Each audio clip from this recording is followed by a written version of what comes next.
Good morning, ladies and gentlemen, and a very, very warm welcome from the West Sussex Growers for this conference, Horticulture 4.0. We are extremely pleased to be one of the first, if not the first, events in this magnificent facility, and I'm gratefully thankful, and we are gratefully thankful to the University of Chichester and their team. This technological centre represents the future, and one that West Sussex growers are proud to be part of. So thank you very much to the University of Chichester. Thank you. Our industry is constantly evolving to meet the business demands of the time, whether it be fuel cost, labour availability or competition. Over the years, we have seen our industry adapt to the business climate. From my own experience, during the oil crisis of the 70s, a tutor at Oaklands College, now I'm sorry, it wasn't Plumpton, it wasn't Chichester, it wasn't Chichester University, but Oaklands, said to me, I don't know why you're going into production horticulture. There is no future in it. There's no future.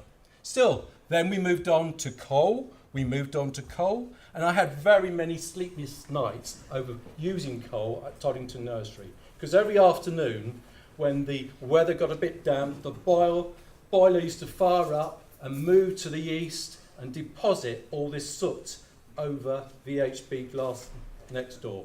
And Chris Moncrief, I want to say a personal apology for that now. So that was the 80s. We moved on to natural gas. And then to various other sources of energy. Crops, energy source, staff nationalities, structures and production techniques have changed. The one constant are the growers, who have dynamically adapted to the trading climate. These are challenging times, and more than ever, we need to be thinking creatively, looking inside and outside our own sector for ways to maintain margins and to add value to our business. This morning, it's quite interesting on Radio 4. Radio 4, there was an interview with the restaurant owner, and he said, what you need to do is to get all your staff on board and make them think that this is the ship, and we need to get this ship sailing faster. So that's what I would urge you to do. And one of my greatest passions is the quote from Gandhi, which is, if you want something to change, be the change. So I ask you, be the change. Our presenters are from a diverse sector and are experts in their own fields with a vast experience in their subject. So West Sussex Growers invite you to sit back with an open mind and listen and glean innovative ideas from Horticulture 4.0. Thank you very much.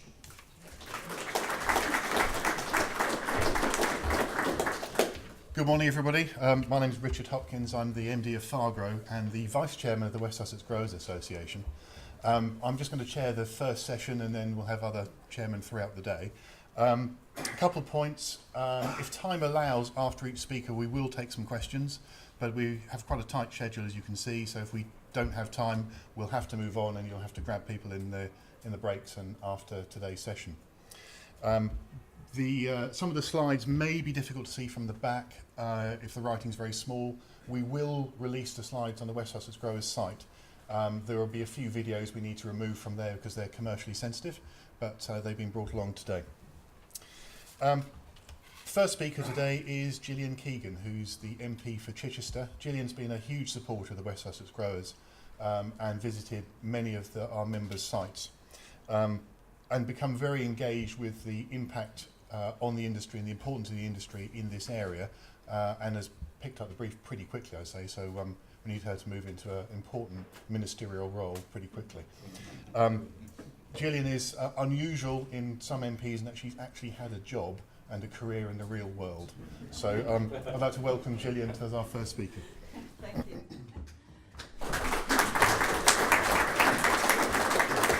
Thank you for that. I think there are some other MPs who've had jobs as well. I actually first came to this conference when I was a councillor with Chichester District Council, and actually there's some of our colleagues from Chichester District Council as well here.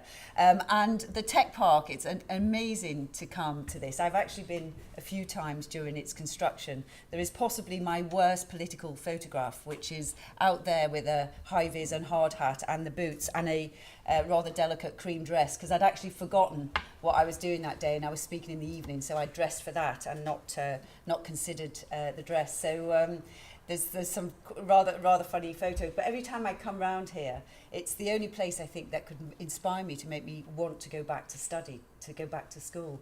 It's unbelievable, all the future things that you can study here, things that many of us, when we were at university, they just didn't exist.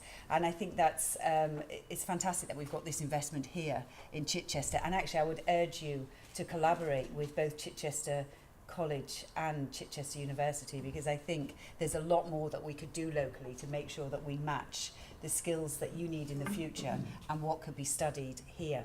So it's great to be here. It's great to have a day off Brexit, I must say. There's a lot going on, as you can probably tell, in Parliament right now. We've got the budget next week, so there's a lot of focus on that as well. I want to also thank many people in the room who've been very patient with me. I have learnt a lot in the last year and a bit since I've been the Member of Parliament for Chichester. I've had lots of jobs, actually, not just one job. I started work when I was 16 full-time, so many years of many real jobs, as they'd be called.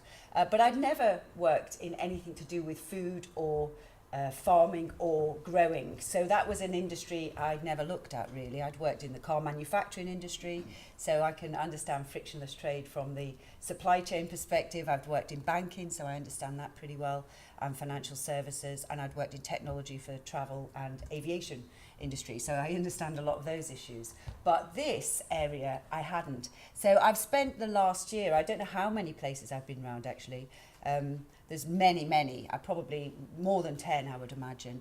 And seeing the massive changes, actually, that you see in this industry, I've learnt about how, the technology you use has changed the industry from where you used to farm or used to grow twice a year, 2 crops a year, to now growing 18 crops a year using LED lights and glass houses and hydroponics, which is basically like alchemy for growing stuff, I think, in terms of recipe making, and actually just how scientific and technological growing things are, which I don't think many people, if you're not involved in the industry, would really understand. I've also learnt about the importance of labour, and particularly the labour that you rely on to what used to be called peak times of the year to pick.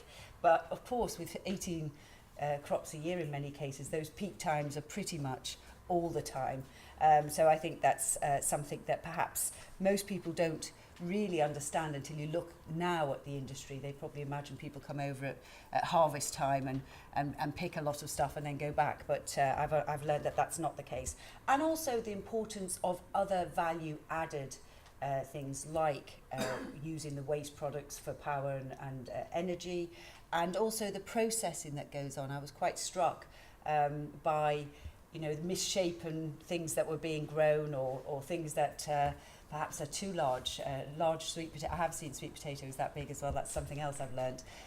But seeing these products, instead of them going to the usual supply chain, being processed and actually much more value-add products, and just seeing how that then changes the industry in terms of packaging, in terms of logistics, in terms of working with the distribution channels such as the supermarkets, etc. So, first of all, let's talk a little bit about Brexit. I think many people are interested in the Brexit process. There's no, I don't know how closely you follow it, but we are focused right now on agreeing the withdrawal agreement. We do hope to have a deal by Christmas, before Christmas if possible.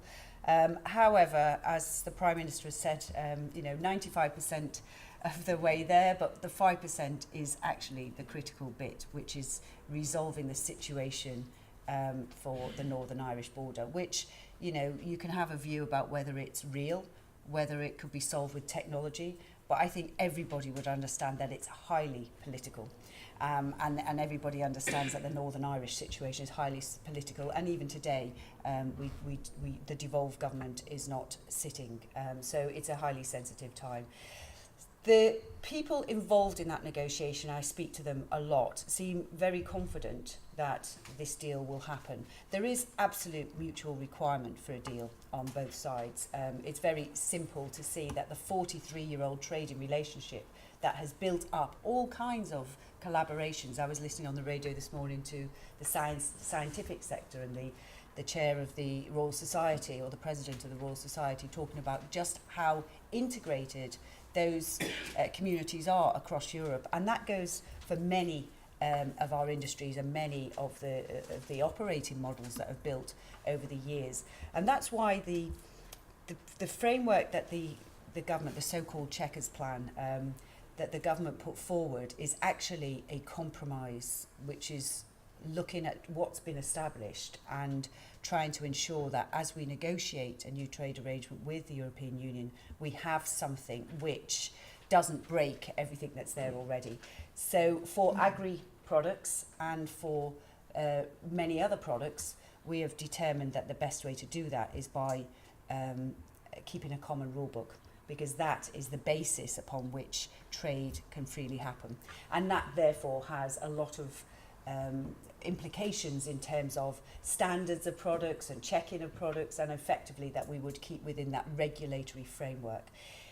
That is the desire, because that is what makes most sense to business. I think you could call this the government's proposal. It's a business-friendly Brexit. It's a low-risk Brexit. It's trying to ensure that trade and industry is allowed to continue in a way that it's built up these very economic and efficient models over time. So I'm fully behind the Prime Minister. I wouldn't say all my colleagues are, as you'll probably read in the papers. However, you know, what happens in those meetings is, as always in meetings, the very loud voices are the fringes of thought, and the silent majority is actually the ones that don't really, you know, sort of in the papers a lot, but are actually fully behind the Prime Minister. So I do believe that she will get a deal, and I do believe that Parliament will vote for the deal. And the reason I think they'll vote for the deal is because businesses across the country will welcome the deal. And therefore it would be very difficult for me as a Chichester MP, even if I thought Brexit was the worst idea ever, to vote against the deal when all the people in the constituency who provide jobs were saying, well, this is quite a good deal for us. So I think that's why sense will prevail. Now, of course, we've got the agricultural bill. Many people are interested in that. We had the second reading this month, the 10th of October, and it's now in committee stage. I did, with the help of John, as usual, get together a speech to write and deliver my oratorical fireworks on the subject. However, there were 79 speakers, and actually many on our side, the Conservative side, actually have a farming or agricultural growing background. So I don't think at the heart of it you need to worry so much about your voice not being heard or represented, because we actually have everything from carrot and potato farmers and processors to people who grow berries and other semi-exotics in Parliament as MPs who have those businesses as well, particularly on the Conservative side. So in the end I didn't get to speak because they were obviously prioritised, although there will be more chance. But there was a common theme. Everybody was representing the views that you have given to me about concerns about labour, concerns about ensuring that we have a system that will encourage people to want to come and work here in the sort of jobs that you need. Obviously, the post-Brexit framework for the UK, this is a huge opportunity, and I think both in agricultural policy and in fishing and farming, it is an opportunity to set a policy which works for the UK. One of the issues with the Common Agricultural Policy is it was a compromise, as everything in Europe is a compromise. And sometimes you do have advantages being able to set a policy that works for your country and doesn't have to take into account French farming or perhaps some other considerations. So I do think it is an opportunity, and many of the people in Parliament seem to think this is a big opportunity as well. And, you know, we have the current funding arrangements in place, which are guaranteed by the government till 2022, which is actually 2 more years than the EU have, because they will, I think, get their finances relooked at in 2020. It also enables the UK to take its place on the WTO, which will be important.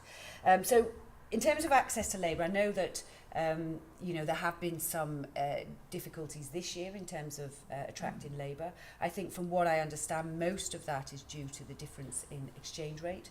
You know, the people that come here to do those jobs, their hour of labour is what they're selling, and what they want to do is make as much money as possible for that hour of labour, and that is the competition that we will always have. You know, you'll face that, which could be driven by exchange rates, it could just be driven by some shortage of labour and somebody else paying more, but that's what they're selling, their hour of labour, and therefore that will, you know, be something that we'll have to always consider. But we do understand that we have to have a long-term future immigration policy. There are a few pilot schemes looking at schemes for non-EU migrants, 2,500, and we know that we need to consider that and grow that, because the old SOARS scheme, which I think was operated between 1945 and 2013, we had between 20 and 30,000 people coming every year under that scheme. So we do have some prior knowledge of what the requirements are, and it's probably more.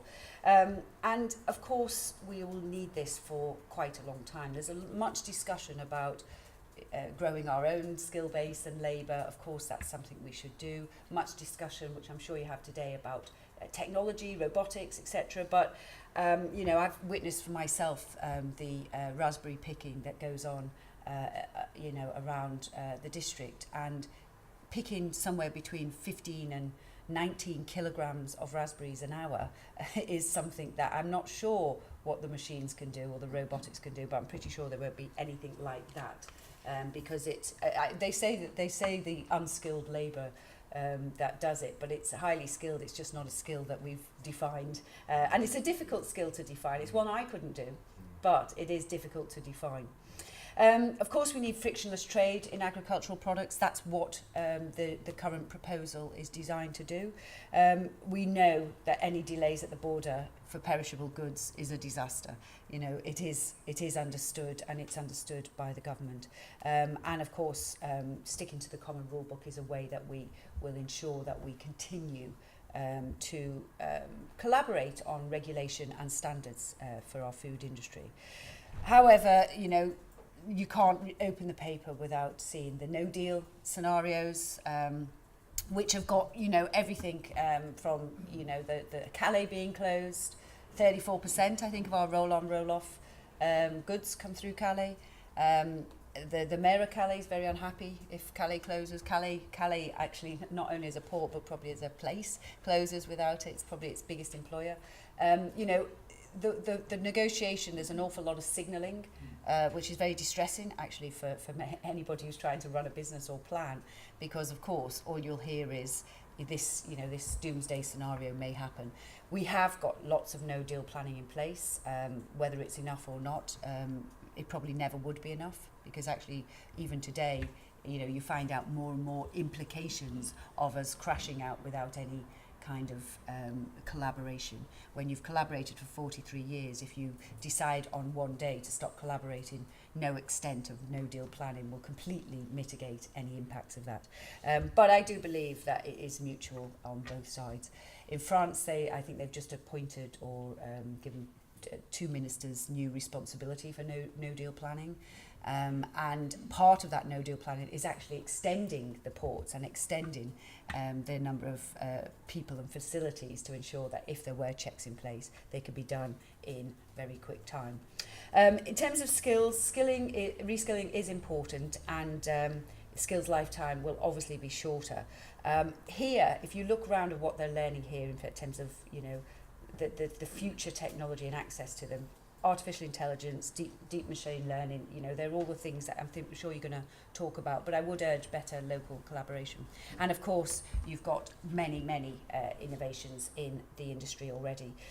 Change is everywhere: trade, technology, policy, even distribution, Asda, Sainsbury's, Amazon, etc. But what is constant is relationships. So conferences like this are really important to build the relationships. And also from myself, I will completely commit to ensuring that I understand the industry and can best represent your views as we evolve horticulture and we evolve our trade relationships. I will represent you in Parliament. Thank you very much.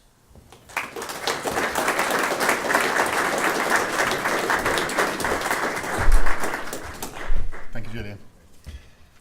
We're going to go off on a bit of a tangent for the first two speakers because no technology works without any infrastructure. So we're going to be talking about energy and the supply of that and the implications, the environmental implications. But to start with, we've got Dave Thompson from Ricardo's. Now, a lot of you will know who Ricardo's are. They're one of the country's leading consulting engineering firms. They specialise in automotive engineering, but they do lots of other things as well. And the reason we wanted someone from outside horticulture along is to get an understanding of what Factory 4.0 is about, which is why we've named the conference Horticulture 4.0, and the automation and the thinking that goes into sort of high-tech builds in somewhere like Ricardo's. So, Dave, I'll hand over to you.